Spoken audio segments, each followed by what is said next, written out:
सम्पूर्ण साथीहरुमा नमस्ते। आज भूगोल सम्बन्धी दोस्रो भाग लिएर आइसकेको छु र सबै प्रश्नहरू आधिकारिक र महत्त्वपूर्ण रहेका छन् र विगतमा सोधिसकेका प्रश्नहरू पनि रहेका छन् र एकदम ध्यानपूर्वक सुनिदिनु होला र च्यानललाई मन परे लाइक, कमेन्ट, शेयर अनि सब्स्क्राइब गरिदिनु होला र प्रश्नहरू सुरु गर्छौँ।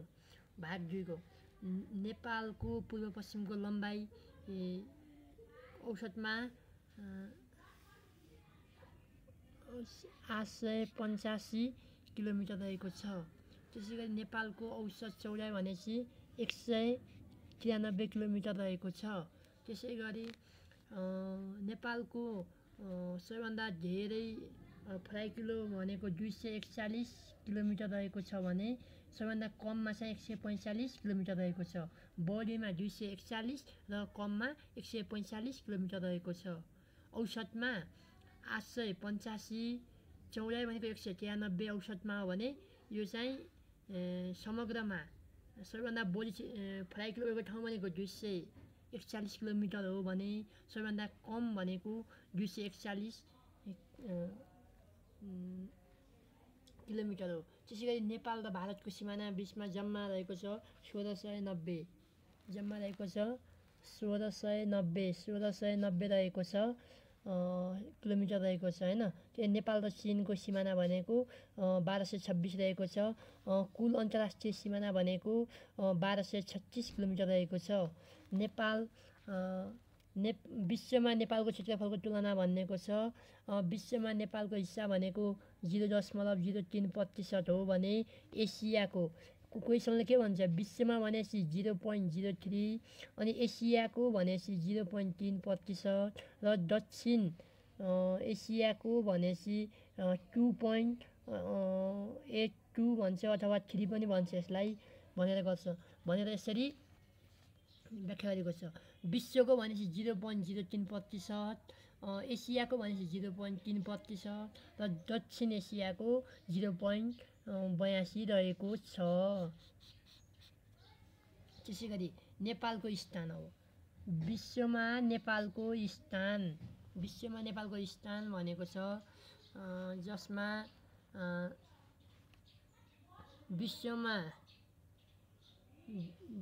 विश्वमा नेपालको स्थान भनेको 93औं स्थानमा रहेको छ। विश्वमा नेपाल 93औं स्थानमा रहेको छ। एसियामा 26औं स्थानमा रहेको छ। भूपरिवेष्ठित राष्ट्रमा 21औं स्थानमा रहेको छ। सार्क मुलुकमा नेपाल 5औं स्थानमा रहेको छ। नेपालको स्थान भनेको सार्क मुलुकमा कति रहेको छ 5औं स्थानमा रहेको छ। त्यसैगरी नेपालमा पानीको भूभाग भनेको 0.6% हो भने तर नदीनालाले ओगटेको क्षेत्रफल भनेको 3.39 हो प्रतिशत हो। जमिनको भूभाग भनेको 92.94 हो। यो नेपालको जम्मा भूभाग। नेपालमा पानीको भूभाग भित्रै नै नदीनाला पर्ने भएकाले नदीनालाको भनेको 3.9% हो भने यदि क्वेसनले नेपालमा पानीको भूभाग भनेपछि 7.06 तर नदीनालाले ओगटेको क्षेत्रफल भनेपछि 3.9% र जमिनको भूभाग भनेपछि 92.94% रहेको छ। त्यसैगरी अब नेपाल सिमाना सम्बन्धमा नेपालका केही सिमाना जिल्लाहरू भनेर रहेको छ। सिमाना सम्बन्धमा केही जिल्लाहरू रहेका छन् जसलाई हामीले एकदम यी क्वेसनहरू एकदम महत्त्वपूर्ण रहेका छन् र यसलाई एकदम विचार गरेर हेर्दा सजिलो देखे तापनि झुक्क्याउने इक्जाममा गर्दछन् यी क्वेसनहरू। चीनलाई छुने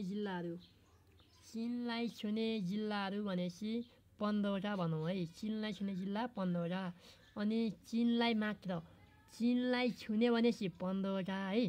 चीनलाई मात्र छुने भनेपछि कति 13वटा।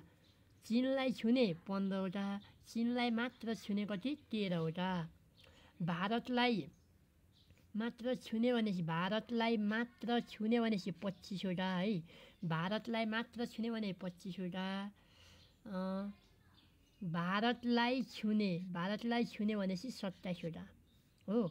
भारतलाई मात्र भनेपछि 25वटा, भारतलाई छुने भनेपछि 27वटा भन्ने बुझौँ। अब चीन र भारत दुवैलाई छुने भनेको 37वटा रहेका छन्। चीन र भारत दुवैलाई छुने भनेका 37 जिल्ला रहेका छन् भने भारत र चीन दुवैलाई नछुने भने 37वटा, छुने भने चाहिँ 2वटा जिल्ला रहेका छन्। ती हुन् ताप्लेजुङ र दार्चुला। दार्चुला र ताप्लेजुङ हुन् है ती 2 जिल्ला भनेका। दार्चुला र ताप्लेजुङ हुन्।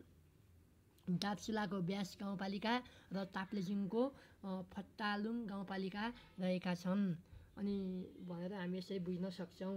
त्यसै गरी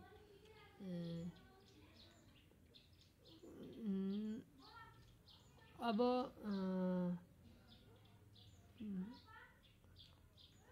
जम्मा भारतलाई छुने जम्मा तराईका जिल्ला भनेपछि अब हिमालमा त 15वटा भइहाले। अब 2वटा जिल्लाले भनेपछि ताप्लेजुङ र दार्चुला छुने रहेछन्। त्यसै गरी तराईका 21वटा जिल्ला, पहाडका 4वटा जिल्ला र हिमालका 2वटा जिल्ला गरी 27वटा जिल्लाले भारतलाई छुने गर्दछन्। तराईका 21, पहाडका 4वटा र हिमालका 2वटा। हिमालका भनेका दार्चुला र ताप्लेजुङ हुन्। भारतलाई छुने भने अरू जम्मै तराईका 4वटा, पहाडका रहेका छन्। अब प्रदेश सम्बन्धी रहेको छ। यी भए नेपाल र भारतलाई छुने जिल्लाहरूको विशेष रह्यो भने अब प्रदेशगत कुन प्रदेशले भारत र चीनलाई छुन्छन् त भन्ने विषयमा भारतलाई छुने प्रदेश 2वटा। भारतलाई छुने प्रदेश कतिवटा? 2वटा भन्ने। कुन हुन्? मध्य प्रदेश र लुम्बिनी प्रदेश। भारतलाई छुने 2वटा कुन? भारतलाई छुने 2वटा भनेपछि 2वटा मधेस र लुम्बिनी। अनि चीनलाई छुने प्रदेश भनेपछि 1वटा कर्णाली मात्रले चीनलाई छुने गर्दछ। त्यसै गरी भारत र चीन दुवैलाई छुने प्रदेश भनेका 4वटा हुन्। ती हुन् भनेका कोशी, बागमती, गण्डकी र सुदूरपश्चिम। यी 4वटा प्रदेशले कोशी, बागमती, गण्डकीले भारत र चीन दुवैलाई छुने गर्दछन् भने चीनलाई मात्र छुने 1वटा कर्णाली र भारतलाई मात्र छुने मधेस र लुम्बिनी रहेका छन्। त्यसै गरी अब नेपालको अवस्था भन्दाखेरि नेपालको अवस्था अक्षांश र देशान्तरमा विभाजन गरेको छ। अक्षांश र देशान्तर। अक्षांशको हिसाबमा नेपाल 26 डिग्री 22 मिनेट 26 डिग्री 22 मिनेटदेखि 27 डिग्री 30 मिनेट उत्तरी अक्षांशमा रहेको छ। नेपाल 26 डिग्री 22 मिनेटदेखि 30 डिग्री 27 मिनेट उत्तरी अक्षांशमा रहेको छ भने देशान्तरको अवस्थामा हेर्दा नेपाल 80 डिग्री 4 मिनेटदेखि 88 डिग्री 12 मिनेट पूर्वी देशान्तरमा रहेको छ। कसरी बुझ्ने भनेपछि नेपाल अक्षांशको हिसाबमा 26 डिग्री 22 मिनेटदेखि 30 डिग्री 27 मिनेट र देशान्तरको हिसाबले हेर्दाखेरि 80 डिग्री 4 मिनेटदेखि 88 डिग्री 12 मिनेट पूर्वी देशान्तरमा अवस्थित रहेको छ भनेर हामी भन्न सक्छौँ। यो भयो नेपालको अवस्था भयो। अनि प्रदेशहरू र जिल्लाहरू यी सबैहरू एकदम महत्त्वपूर्ण रहेका छन्। त्यसै गरी अब नेपाल र भारतको सीमा निर्धारण विषयमा पनि हामी अलिक थोरै हेरौँ। नेपाल र भारतको सीमा निर्धारण भनेको छ सन् 1816 मार्च 3मा सुगौली सन्धि भयो। नेपालमा सुगौली सन्धि कहिले भयो भनेपछि सन् 1816 मार्च 3मा भएको थियो। नेपालमा सुगौली सन्धि सन् 1816 मार्च 3मा भनेर भएको थियो। सुगौली सन्धि हुँदाका नेपालका राजा भनेका गिरबानु वीर विक्रम थिए भने प्रधानमन्त्री भीमसेन थापा थिए भनेर हामी बुझ्न सक्छौँ। र नेपाल भारत बीचको सिमाना छुट्याउने त्यो साझा जग्गा जमिन छ त्यो जुन कसैले प्रयोग गर्न पाउँदैन त्यसलाई भन्छ 10 गजा भन्छ। 10 गजा भन्छ जुन नेपाल भारत बीचको खाली जमिन रहेको छ त्यसलाई भन्छ नो म्यान पिल्लर पनि लाइन्स पनि भनिन्छ। नो म्यान लाइन्स पनि भनिन्छ। जम्मा कति 894वटा जङ्गे पिल्लरहरू स्थापना गरेका छन्। नेपाल भारतको बीचमा 894वटा जङ्गे पिल्लरहरूको स्थापना गरिएको छ भन्ने बुझौँ। त्यसै गरी नेपाल र चीनको सिमाना बीच भन्दाखेरि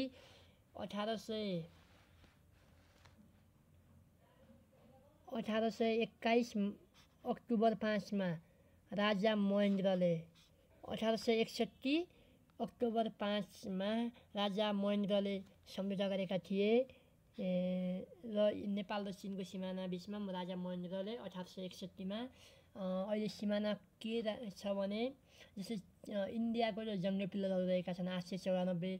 चीनको सिमानामा के छ भनेपछि हिमालय माउन्टेन रेन्ज रहेको छ। हिमालय माउन्टेन रेन्ज रहेको छ भन्ने बुझिन्छ। त्यसै गरी नेपालबाट सबैभन्दा नजिकमा रहेका देश भनेको अभियसली इन्डिया नै हो, भारत नै हो भने दोस्रो नजिकको मुलुक भनेको चीन हो। नजिकमा रहेको मुलुक भनेको भारत, दोस्रो नजिकमा रहेको चीन र तेस्रो नजिकमा रहेको बङ्गलादेश कति 27 किलोमिटर टाढा रहेको छ। त्यसै गरी चौथो नजिकमा रहेको देश भनेको भुटान हो जस 32 किलोमिटर रहेको छ। यो भयो देशहरू भयो। त्यसै गरी यिनीहरूको राजधानीका आधारमा नजिकदेखि टाढाको अवस्था हेर्दा राजधानीको आधारमा देश यी सालका मुलुकहरूको अवस्था हेर्दा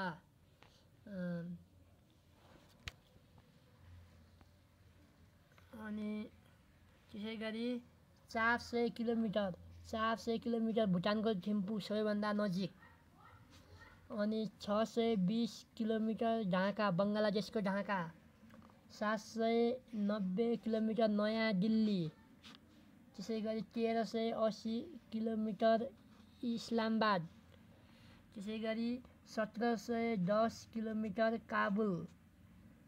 2310 किलोमिटर कोलम्बो। 2710 किलोमिटर माले। यो सबैभन्दा नजिकमा रहेको सार्क मुलुक राजधानी भनेको भुटानको थिम्पू रहेको छ भने सबैभन्दा टाढा रहेको मालदिभ्सको माले रहेको छ भन्न सकियो। र यो विषय आजको समसामयिक विषय यही रहेको थियो र यो इक्जाममा बारम्बार सोधिरहेको